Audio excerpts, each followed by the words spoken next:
take a long pause like that, I know that what you're about to say is probably going to be flat out horrible. At the very least, withering, and will probably leave permanent scars that no amount of therapy will be able to erase. But that's fine. Just so you know, I want you to feel free to be absolutely honest. She looked at his shrinking member in its post-coital state and wondered, had she ever sweated in the first place? What is up with you? If your air man problematic genitals feels like a constant or something. I'm describing what happens after sex to any guy's equipment.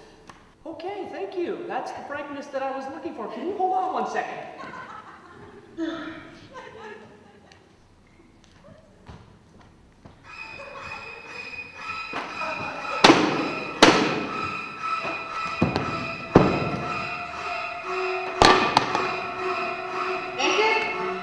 Are you still there? I'll be right with you.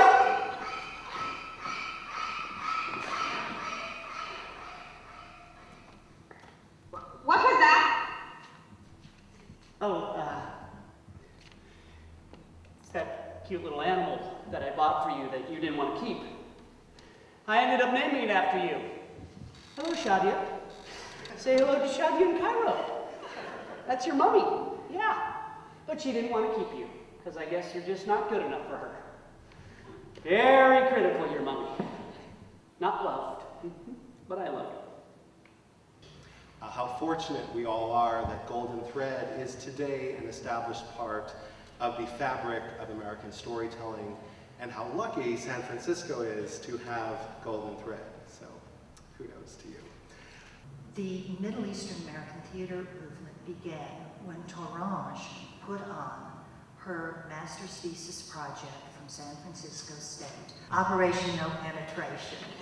Her version of Aristophanes' Lysistrata, which pitted Israeli and Palestinian women against their partners, denying them sex until they made peace. With that, it's my pleasure to present a check from Edison, Southern California Edison International Company for $20,000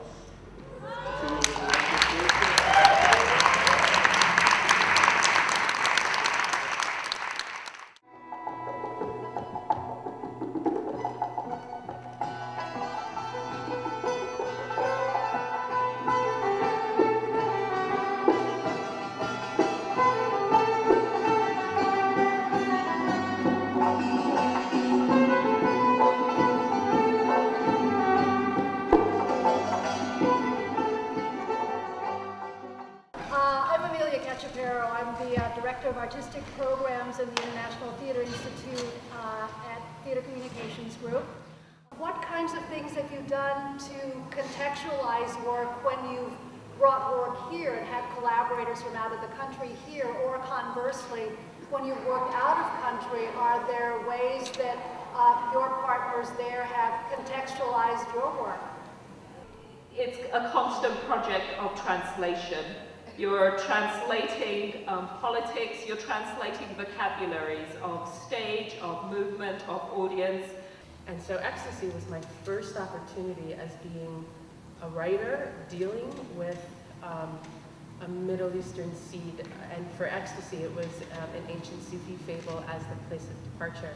So it's really interesting being, one, invited into this panel because it's really the beginning of starting to, A, acknowledge the history that I come from, and two, I guess, to really be, in a lot of ways, channeling my arts into more of a leader in the sense of proposing a project, writing it, receiving grants, and gathering people to support that. The show itself was about identity and how where you're from is a huge part of you, even if you don't recognize it. Giving me the opportunity as a woman to discover and deepen my own sort of entitlement and experience of my roots.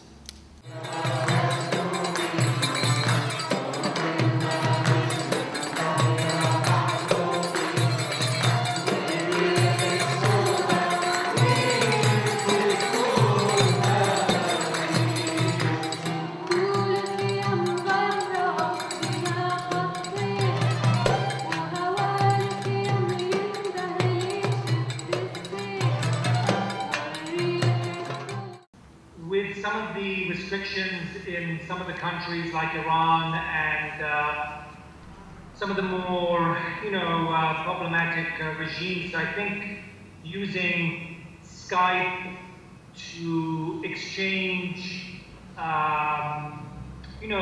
doing this, I think would be wonderful to open up, areas of the world that, otherwise are, somewhat hard to get to, culturally speaking. So it would be nice actually if this became more common and sort of a place like this existed more. And so we hear from artists in Egypt, in Iran, in Palestine, Iraq, and so on.